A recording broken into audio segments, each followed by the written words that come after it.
Kochi metro സ്റ്റേഷനുകളിൽ മദ്യവിൽപ്പനശാലകൾ തുടങ്ങാനുള്ള നീക്കത്തിനെതിരെ പ്രതിഷേധമുയരുന്നു. തീരുമാനത്തിൽ നിന്ന് ബെപ്കോ പിൻവാങ്ങണമെന്ന് KCBC മദ്യവിരുദ്ധ സമിതി ആവശ്യപ്പെട്ടു. മെട്രോ സ്റ്റേഷനുകൾ കേന്ദ്രീകരിച്ച് മദ്യവിൽപ്പന തുടങ്ങുന്നതിനെതിരെ വിവിധ റെസിഡൻസ് അസോസിയേഷനുകളും പ്രതിഷേധം ഉയർത്തിയിട്ടുണ്ട്. കൊച്ചി മെട്രോയുടെ വൈറ്റില, വടക്കേക്കോട്ട സ്റ്റേഷനുകളിൽ ബെവ്കോയുടെ പ്രീമിയം ഔട്ട്ലെറ്റുകൾ തുടങ്ങാനാണ് തീരുമാനം. വരുമാന വർധന ലക്ഷ്യമിട്ടാണ് സ്റ്റേഷനുകളിൽ ബെവ്കോ ഔട്ട്ലെറ്റുകൾ തുറക്കാൻ കൊച്ചി മെട്രോ തീരുമാനിച്ചത്. ബെവ്കോ ആവശ്യപ്പെട്ടതനുസരിച്ച് ഇതിനായി 2 സ്റ്റേഷനുകളിൽ സ്ഥലവും KMRL അനുവദിച്ചു. ഔട്ട്ലെറ്റുകൾ പ്രവർത്തനം ആരംഭിക്കുന്നതിനായുള്ള തുടർ ചർച്ചകളും നടപടികളും പുരോഗമിക്കുകയാണ്.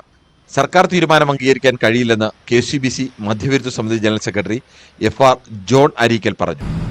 ഓരോ സ്ഥലങ്ങളിലും ഇങ്ങനെ ഔട്ട്ലെറ്റുകൾ ആരംഭിച്ച് സപ്ലൈ കടയിലും കൊണ്ടുവരും. റേഷൻ കടയിലും മിക്കവാറും ബെവ്കോയുടെ ഔട്ട്ലെറ്റുകൾ സ്ഥാപിച്ച് ഒന്നുകൂടി മദ്യപാനികളാക്കി ആ ലഹരി വിലയില്ലാതായി വരുമ്പോൾ അവർ രാസലഹരിയിലേക്ക് പോകും. MDMA പോലുള്ള മാരകമായ വിഷം കഴിച്ച് ലഹരി മൂത്ത് ആളുകൾ പോകും. മെട്രോ സ്റ്റേഷനുകളിൽ ഏറ്റവും വലുത് വടക്കേക്കോട്ട സ്റ്റേഷനാണ്.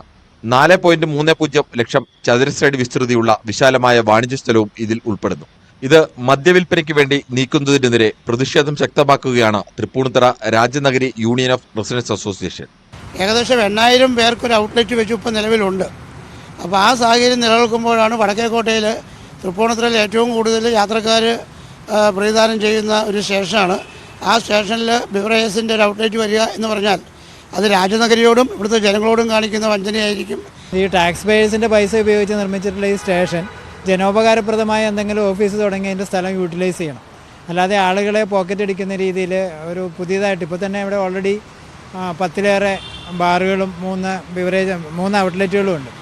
അതുകൂടാതെയാണ് ഇപ്പോൾ പുതിയതായിട്ട് ഒരു സാധനം കൂടി വരണം. ഔട്ട്ലെറ്റുകൾ തുറക്കാൻ നിർദ്ദേശിച്ചിരിക്കുന്ന ഏറ്റവും കുറഞ്ഞ ദൂരപരിധിക്കകത്താണോ സ്റ്റേഷനുകളെന്ന് വിലയിരുത്താനുള്ള പ്രവർത്തനങ്ങൾ എക്സൈസ് തുടരുന്നുണ്ട്. പ്രതിഷേധവും ഇതിനൊപ്പം ശക്തമാവുകയാണ്. ന്യൂസ് 18 കൊച്ചി.